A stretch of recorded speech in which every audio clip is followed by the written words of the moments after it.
راځئ جوړ کړو د ملک اقتصاد په صنعت. د تخنیکي او مسلکي زده کړو ادارې له لوري د افغانستان د غوره نوښتونو او ابتکاراتو د 3 ورځني نندارتون پرانیسته وشوه. د دغه نندارتون د پرانیستلو په مراسمو کې د اسلامي امارت لوړپوړو چارواکو ګډون کړی و چې په هیواد کې د اقتصادي پرمختګ، صنعت او تولید په پیاوړتیا یې خبرې وکړې.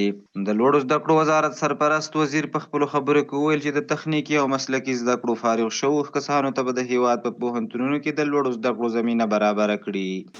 چې ستاسې محصل فاضل چې ستاسې څخه فارغ کېږي، آینده کې به موږ درته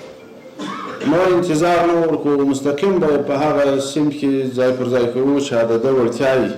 تنزیل به نه وي نور ستاسې محصل ته.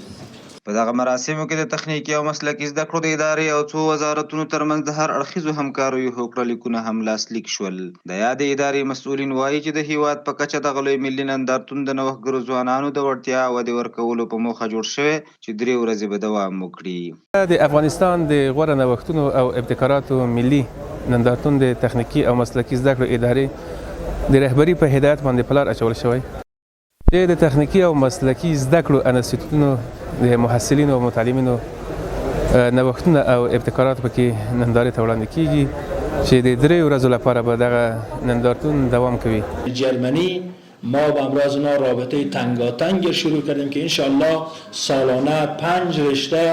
از آنجا به افغانستان انتقال داده میشه و در اولویت رشته های برق است که فعلا تمام فابریک های صنعتی ما و شما وابسته و غیر مستقل هست. تاسو ګورئ الحمدلله په دغه 2 کلونو کې چې څومره لاسته راوړنې مخې ته راغلي او څومره ابتکارات مخې ته راغله او څومره د ولس خدمت وشو په دغه 100 کلنه دوره کې دا بنی شو. زه په دې باندې ډاډه یم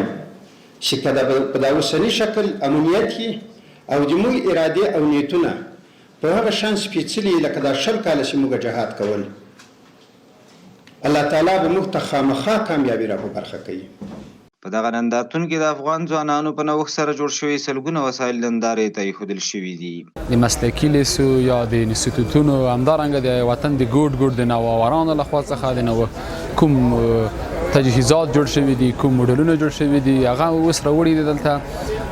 د تخنیکي مسلکي زده کړو ادارې تر رهبرۍ لاندې یو 3 ورځنی نندارتون په لار اچول شوی دی او په همدې کې د خلکو دپاره ایښودل شوي دي.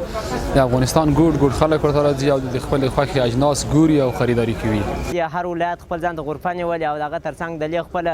د کابل کې د اداره تعلیمات تخنیکي او مسلکي زده کړو اداره چې کوم انسټیټوټونه لري، ټکنالوژي افغان د ژورنالیزم دی او هر هغه دغه یو هنرجیبه ده، د ټولو هغه خپل دلته کوم لاسي صنایع چې دي یا په لاسي صنایع لري همدغسې نور کوم مواد چې لري هغه یې ټولولي دلې موږ سره شریک کړي دي. دا ډول نندارتونونه کولی شي چې له یو لوري د هیواد په اقتصادي پرمختګ کې رغنده رول ولوبوي او له بل لوري هغه ځوانان چې نوي وسایل اختراع کوي د هیوادوالو له لوري هڅول کیږي او ترمنځ سالم رقابت رامنځته کیږي.